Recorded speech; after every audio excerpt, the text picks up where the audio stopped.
গতিকে ৰয়েল বেগৰ যি লিখনি জোনাইবাসী উপকৃত হৈছে আৰু জোনাইবাসীৰ বাবে অহৰহ কাম কৰি গৈয়ে আছে।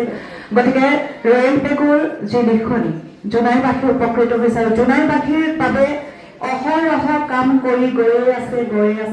এজন আমাৰ সকলোৰে প্ৰিয় এজন সাংবাদিক, তেখেতক মই সম্বৰ্ধনা জ্ঞাপন কৰিবৰ বাবে আমি ৰিংকুমণি গগৈ অনুৰোধ জনাইছোঁ।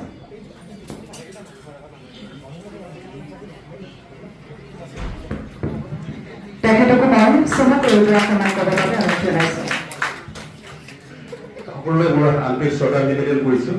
আজি অসম চৰকাৰ সাংস্কৃতিক পৰিক্ৰমা বিভাগৰ উদ্যোগত যিটো নাট কৰ্মশালা অনুষ্ঠিত কৰিছে তাৰ বাবে মই বিভাগটোক অশেষ ধন্যবাদ আৰু শলাগ লৈছোঁ। আৰু যিসকলে এই যে নাট কৰ্মশালাত ছাত্ৰ ছাত্ৰীসকলে অংশগ্ৰহণ কৰিলে তেখেতলোকক মই অভিনন্দন আৰু শুভেচ্ছা জনাইছোঁ। প্ৰতি বছৰে আমাৰ অসম চৰকাৰ সাংস্কৃতিক পৰিক্ৰমা বিভাগৰ পৰা গ্ৰীষ্মকালীন এনে সাংস্কৃতিক কৰ্মশালা অনুষ্ঠিত কৰা হয়। যি নহওক আমি যদি জীৱনত সফলতা হ'ব লগা হয় তেতিয়াহ'লে আমি কঠোৰ পৰিশ্ৰম কৰিব লাগিব। যিসকল ইয়াত ছাত্ৰ শিল্পীয়ে নিজৰ এটা লক্ষ্য বান্ধি লৈছে সেই লক্ষ্য স্থিৰ কৰি যদি একাগ্ৰতাৰ কঠোৰ পৰিশ্ৰম যদি কৰে আমি সফলতা লাভ কৰিব পাৰিম। আজি নাটক হৈছে সমাজৰ মনোশীল এটা বিষয় এটাক লৈ বা কোনোবা বাস্তৱ বিষয় এটাক লৈ অভিনয় আৰু সৃজনীমূলক অভিনয়েৰে আমি সমাজৰ মাজলৈ নি সমাজত এটা জাগৰণ সৃষ্টি কৰিব পৰা যায়। নাটক জনসংযোগৰ ক্ষেত্ৰত একটা শক্তিশালী ভূমিকা গ্ৰহণ কৰি আহিছে আৰু নাটকে হৈছে আমাৰ প্ৰথম অৱস্থাৰ পৰা মানুহৰ মাজত এক জনমত গঠনৰ লগতে সমাজত সংস্কাৰ সমাজত সঠিক দিশত পৰিচালনা কৰাৰ ক্ষেত্ৰত আমাৰ সাংস্কৃতিক ৰক্ষাৰ ক্ষেত্ৰত এক শক্তিশালী ভূমিকা হিচাপে গ্ৰহণ কৰি আহিছে, শক্তিশালী মাধ্যম হিচাপে ভূমিকা পালন কৰি আহিছে। মই নাটকৰ কথা কওঁতে আজি ইয়ালৈ ওলাই আহোঁতে এটা কথা ভাবিছিলোঁ।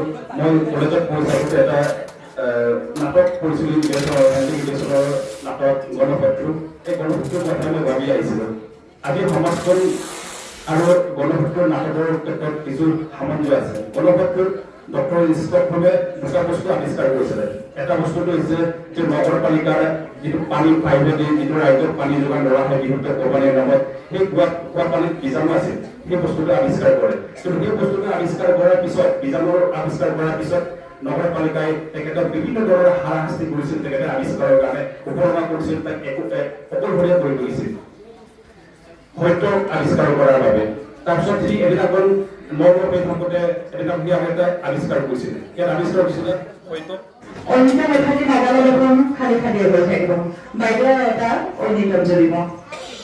ধন্যবাদ।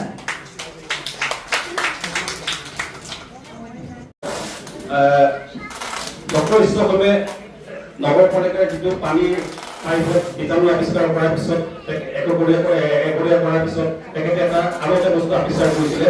সত্যৰ পক্ষত সি অকলশৰে থিয় হৈ আছে আৰু সি কৈছিল যিজন মানুহে সত্যৰ পক্ষত অকলশৰে থিয় দি থাকিব পাৰে সেইজন এই পৃথিৱীৰ আটাইতকৈ শক্তিশালী মানুহ। ডক্টৰ স্কটহোমে সত্যৰ পক্ষত অকলশৰে থিয় হৈ থাকিব পাৰিছিলে। আজি পৰিস্থিতিটো আজি আমি যে এই সমাজখন যিটো অহিষ্ণুতা বা বিভিন্ন ধৰণৰ পৰিস্থিতি দেখা দিছে, এই সমাজত আমি সত্য কথা ক'বৰ কাৰণে আজি বহুত চিন্তা কৰিব লগা হয়। যিবিলাক অসত্য কথা প্ৰচাৰ কৰিছে সেইবিলাকৰ কোনো ক্ষতি নহয়, কিন্তু সত্য কথা আপুনি ক'লে যিকোনো বিপদৰ সন্মুখীন হ'ব পাৰে।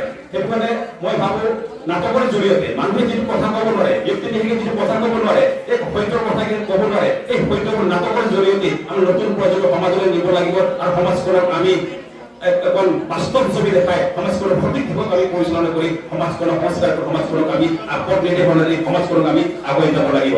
আমি ভাবিব লাগিব যে ভূতৰ বিপৰীতে কোনে যায়, মৰা মাছে ভূতত উঠি যায়, বৈ যায়, কিন্তু জীয়া মাছে ভূতৰ বিপৰীতে যায়।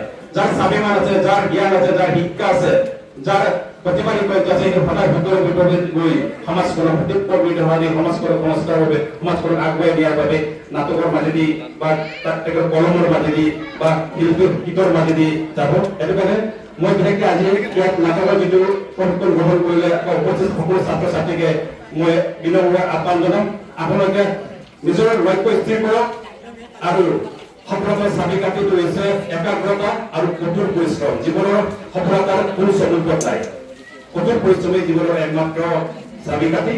মই সকলোকে পুনৰ অভিনন্দন জনাই মোৰ বক্তব্য ইমানতে সামৰি পাইছোঁ। অশেষ ধন্যবাদ।